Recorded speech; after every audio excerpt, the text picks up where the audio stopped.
Hitman Episode 3. Yep. Marrakesh, Stephen W. Burns. I went to a lovely Square Enix event where I played lots of games, some of which I can't talk about right now, so I'm not going to. But one that I can, that hits next Tuesday, I believe, is Episode 3, Hitman Marrakesh. Now, you love Hitman. Yeah. You're the Hitman designated man. Driver. The driver would have been better. And I thought we'd come in and chat about it for a bit because I think a lot of people, especially if you're a big Hitman fan, they're going to get all pumped for this one. Because to me, especially, like, and people may disagree when they sit down with it, but it certainly felt like this was the one where it went, right, you know, you've had Paris, you've had the second one, and now, you know, we're gonna take an even further step back, do less handholding. Because even that's the one big thing. I like the opportunity system. I understand why people want to turn it off, but I enjoy having, you know, the little pop-ups. Go here, do this. We're going to casually walk you to where you need to be. But in this one, and I'll try and keep it as unspoilery as possible because I know people don't like that, but there was a certain opportunity that I followed to a point, and then it was like, right, now get to this destination.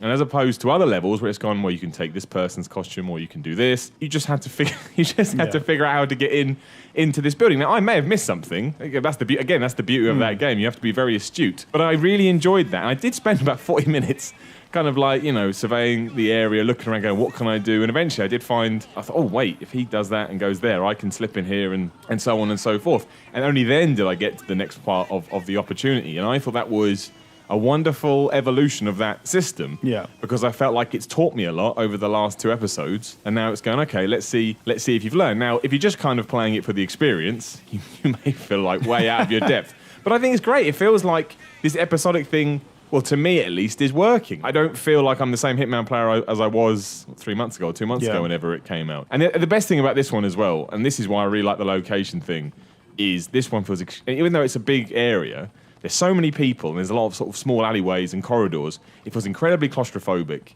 If you do want to take somebody's costume, you really have to think, right, how am I going to get that dude out of that crowd into one of the very few secluded areas to do what I need to do? And I really do think, you know, if you played this one first, unless you were, you know, well-versed in Hitman, you'd probably figure it out. But I really do think you'd be like, I don't know. I don't know how to do this. And I just thought it was great. Like, it just felt... And I was very impressed with the amount of people that were, you know, in Marrakesh as well. There was loads of civilians just, you know, walking around, doing their thing. And basically, without knowing it, because they don't know you're an assassin, being a nuisance. Like they were causing you to go, you need to go because I need to do some killing. And they're like, well, I don't know that. I'm just getting on with my business. I don't know. I like the way it's evolving. I like the way that it's progressing. And much like the other ones, there's just so many different ways to approach it that it's ludicrous. Like, I went through it, not the whole thing, but I died a few times. So I tried to go off in different directions. And each time it was just like, I'm not going to go into specifics like I say, but there was, you know, you can follow this angle or you can follow that angle or you can just ignore it entirely and you know, and see what you can do. And it really does feel, I don't know how much work they do in between each one, but it really does feel like they're learning from each, or at least had a plan to, right, we're, you know, at level, I don't mean level 1 as in level 1, but that's where we're at. Yeah. And we're going to continually build and put things on top of it until, I guess, how many episodes are there? Do we know? It's like 6 or 7 around. I imagine when we get to 7, it's going to be like, you're in Washington, kill the president. And it's just like, geez, how am I going to get away with it? I mean, what kind of you take? Because you haven't obviously played it, but what have you got anything? Well, I saw it when I saw Sapienza. So I saw a fly-through of it when I played Sapienza. And it felt, what these maps feel like is they've taken older Hitman stuff or older Hitman levels that people like, and they're almost combining them. So the last episode felt a bit, some of the stuff from Hitman Contracts, like I think it was Beldingford Manor, meets the first mission with the Don from Hitman 2. Paris felt like Hitman 2's invitation to a party, but on a grander scale. And so Marrakesh feels like some of the Middle Eastern levels in Hitman 2. There's quite a few of those. You have to go through the souks and the markets and make your way in. But what I liked about what I saw was that contrast between, so inside there's an investment banker, there's also some other stuff going on, and he's hiding inside a foreign embassy. So that's this gleaming steel and glass thing.